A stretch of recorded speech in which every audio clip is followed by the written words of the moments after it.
नमस्कार, एक बार फिर से आप सभी का स्वागत है DS4 न्यूज में। देखिए, बहराइच हिंसा मामले को लेकर के जिन दो आरोपियों को पकड़ा गया है वो भी हिंदू समाज से आते हैं और एक का नाम जो है उसमें प्रेम कुमार बताया जा रहा है, प्रेम कुमार मिश्रा, और दूसरे का नाम सबूरी मिश्रा जो है बताया जा रहा है।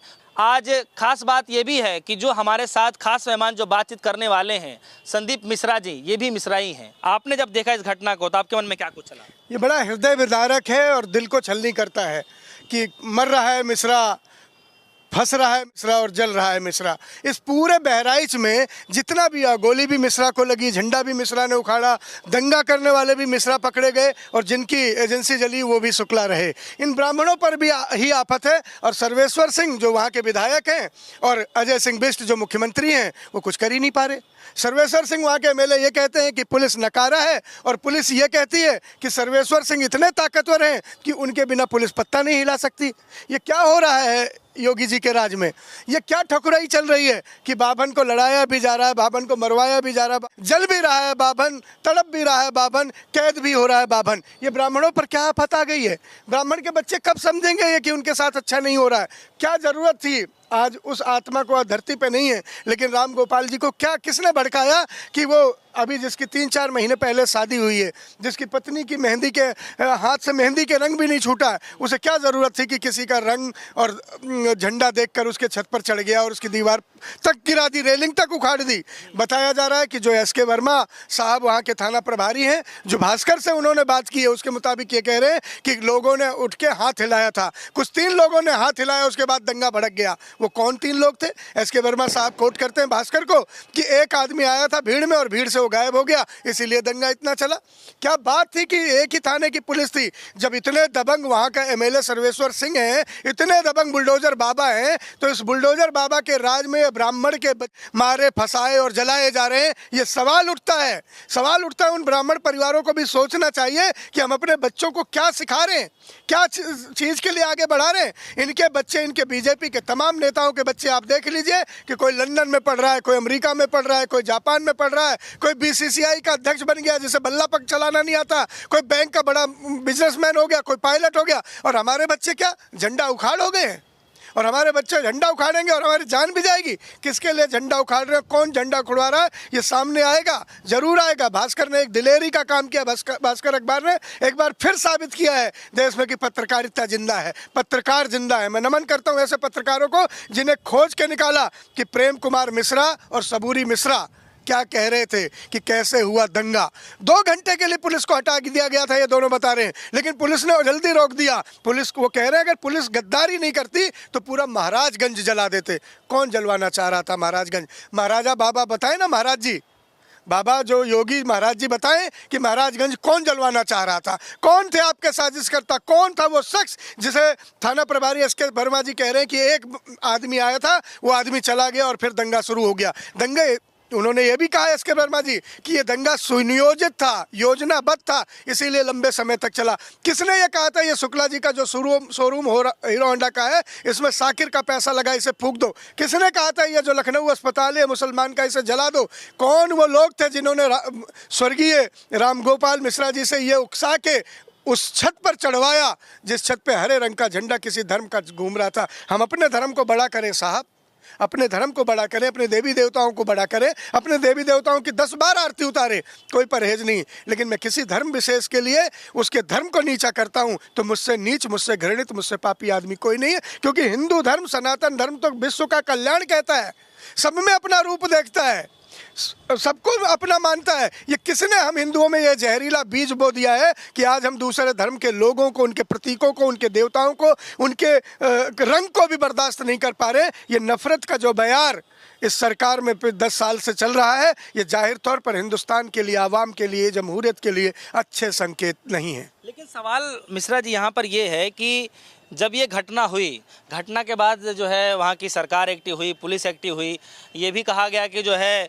आश्वासन ये दिया गया कि जो है जरूर इस पे जल्द फैसला आएगा। और देखिए अगले दिन जो है इनकाउंटर किया जाता है, पैरों में गोलियां लगती हैं। आप देखिए ना, जिनको गोलियां लगती वो भी तो कुछ बातें कहते हैं ना, आप उनकी बात तो कोट ही नहीं कर पा रहे। नहीं, मैं उनकी बात भी कोट कर रहा हूँ। मैंने तो शुरू में ही कहा कि न दंगा होना ही बुरा है, मरना मारना ही बुरा है, लोगों की जान लेना ही बुरा है। कोई भी हो उसे मरना नहीं चाहिए, दंगा नहीं होना चाहिए। लेकिन हम खेती किसकी कर रहे हैं? हमने क्या खेती की है कि इस साल बोया है हमने जमीन में धुआं, फसल नहीं बम आएंगे। ये किसने किया है? ये साजिशन कौन सिखा रहा है? आप देखिए, नफरत के बाजार ऐसा बढ़ा दिया है इन भाजपाइयों ने, इन भाजपा के लोगों ने, कि आज स्थिति यहाँ तक पड़ गई है कि 60-65 साल के बुजुर्ग को भी हम ट्रेन में देखते हैं और देखते हैं कि वो मुसलमान है तो हम उसे मारने लगते हैं। हम चाचा ताऊ बाबा भैया कहना भूल गए, हमारे अंदर सहन शक्ति नहीं रह गई। इतना नफरत का उन्माद कौन फैला रहा है? लेकिन कहाँ चला गया है हमारा रामजादे वर्सेस हरामजादे करने वाले? क्या सिखा रहे हैं? 80% 20 वाले क्या कह रहे हैं? योगी बाबा क्या कहते थे जब ये सांसद थे गोरखपुर में, क्या कहते थे? आप सबके पास ये सारी बातें हैं। इन्होंने जो खेती की है आज वो फसल लहलहा रही है। आने वाले 10-20 साल तक भी इसे काटना बड़ा मुश्किल हो जाएगा। इतना नफरत का उन्माद भर देंगे ये लोग। ये अपने कुर्सी के लालच में किसी के लाल को हलाक ना करें, किसी के लाल की जान नहीं ले। अगर इन भाजपा वालों को यही करना है, अपने बेटों को उतारें। शिवराज सिंह चौहान अपने बेटे को MLA बनाना चाह रहे कि विरासत संभालेगा। अमित शाह अपने बेटे को BCCI और ICC का अध्यक्ष बनाए घूम रहे कि वो पैसा कमाएगा। कहाँ है ज्योतिरादित्य सिंधिया के बेटे? वो दुबई में एक समिट करने जा रहे हैं इंटरनेशनल। कहाँ हैं इन लोगों के बेटे और बेटियां?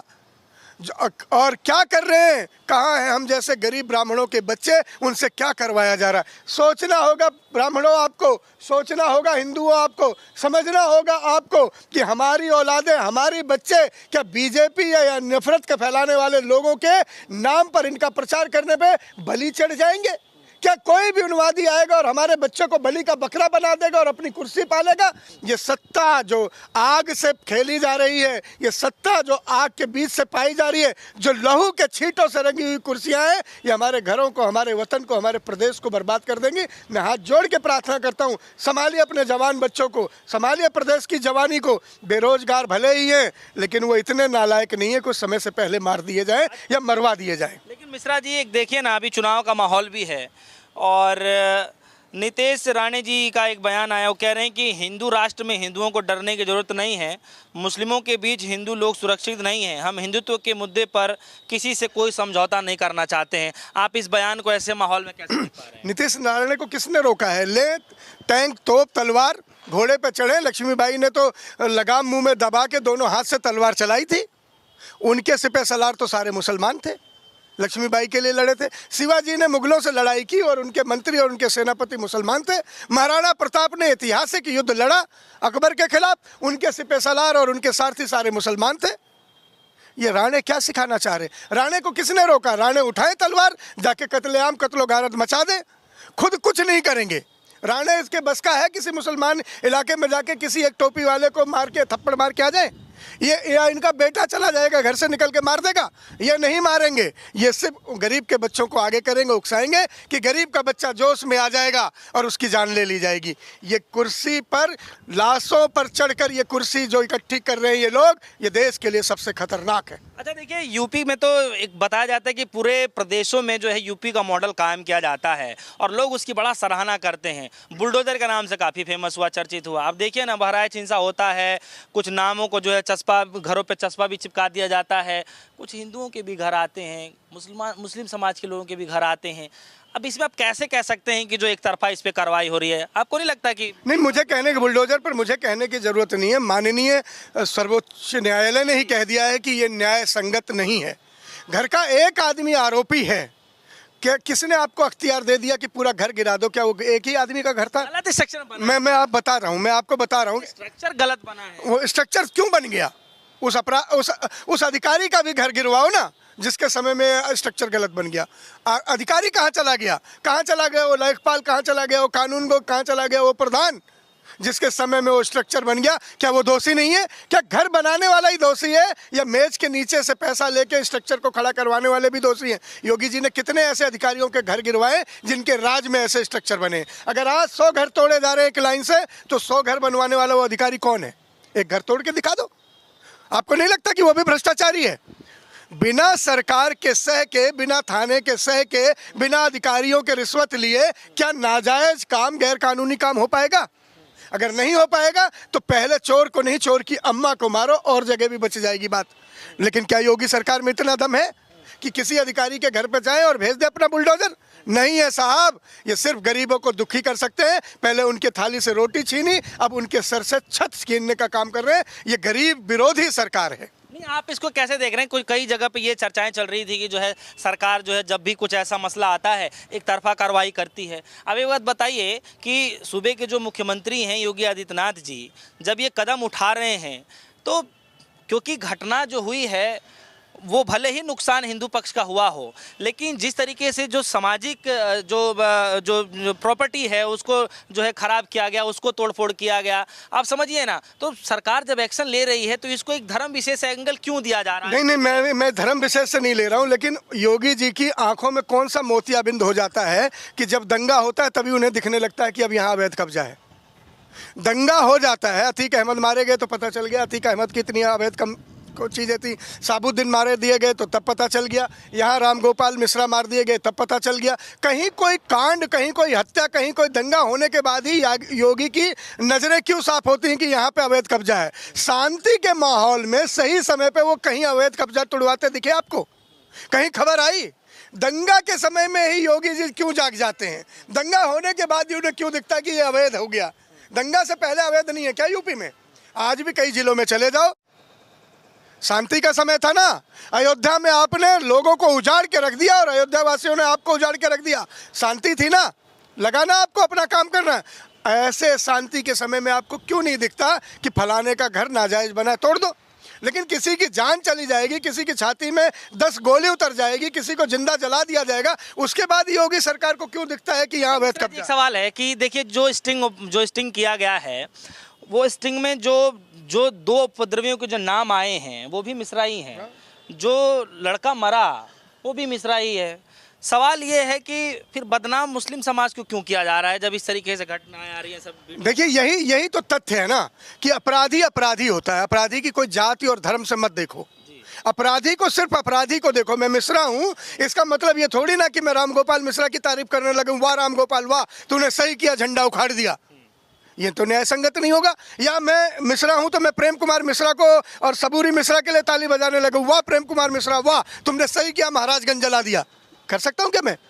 मैं संविधान को मानने वाला हूं, मैं संविधान को जानने वाला हूं। मैं इस बात पे भी ताली नहीं बजा सकता कि शुक्ला जी का शोरूम जला दिया जिसमें शाकिर का पैसा लगा था। मैं क्यों करूंगा? मिश्रा करे, तिवारी करे, दुबे करे, खान करे, अंसारी करे, पठान करे, ठाकुर करे, अपराधी अपराधी अपराधी की कोई जात नहीं है।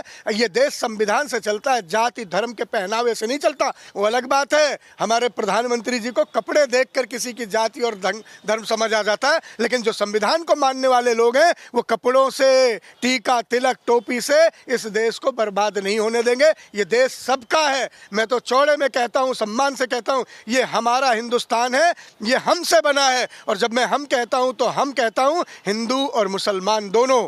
कहते हैं ना यहाँ की जमीन में सभी का लहू शामिल है। ये किसी के बाप का हिंदुस्तान थोड़ी ना है, ये सबका है। सबको संभालना चाहिए, सबको बनाना चाहिए। चलिए एक आखिरी सवाल है कि हिंदू मुस्लिम भाईचारे की बात की जाती है, सबको एक साथ रखने की बातचीत की जाती है। क्या आपको लगता है कि इस दौरान जो माहौल लगातार क्रिएट होता जा रहा है, वो भी खास तौर के नौजवान बच्चों के अंदर में, क्या कमी रही होगी और क्यों ऐसा हो रहा है? उसका समाधान क्या है?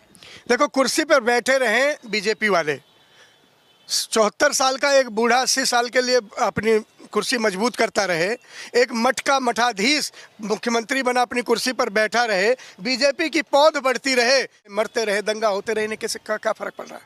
इनकी कुर्सी सलामत रहनी चाहिए, मेरी कुर्सी बची रहे, चाहे कोई भी चला जाए, कोई भी मर जाए। क्या हो रहा है? आज रोटी खाने के पैसे नहीं है रामगोपाल मिश्रा के परिवार में। आपने उनके घर की गरीबी और स्थिति देखी है? वो सुल्फा रगड़ रहे थे, प्रेम कुमार मिश्रा और सबूरी मिश्रा, जब जेल में सलाखों के पीछे, उनके घर में 2 वक्त के फाके भी नहीं होंगे।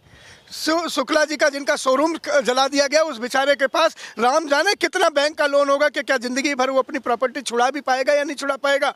कौन इसमें पिसा है? कुर्सी पर बैठने वाले, क्या योगी की कुर्सी पर कोई फर्क पड़ेगा? क्या मोदी की कुर्सी पर कोई फर्क पड़ेगा? क्या वो थाने में बैठे एसके वर्मा जो एसएचओ थे उनकी कुर्सी पे कोई फर्क पड़ेगा? डीएम साहब आईएएस के जिम्मे कोई फर्क पड़ेगा? नहीं पड़ेगा, क्योंकि उनके बच्चों की भविष्य सुरक्षित है। उनके बच्चे तलवार लेके दंगा करने नहीं जा रहे। दंगा करने कौन जा रहे हैं? हम जैसे गरीबों के बच्चे। हमें समझना होगा, हमें अपने बच्चों को बचाना होगा। ये बहुत बहुत शुक्रिया। हमारे साथ जो है मिश्रा साहब मौजूद रहे, जिनसे हम खासा बातचीत कर रहे थे।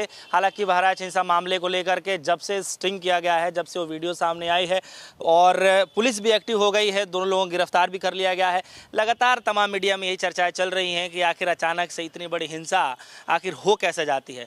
फिलहाल मिश्रा जी की बातों को लेकर के आपके मन में क्या कुछ चल रहा है, वीडियो कमेंट सेक्शन में जाकर जरूर बताइएगा। फिलहाल के लिए दीजिए इजाजत। देखते रहिए DS4 न्यूज़। धन्यवाद।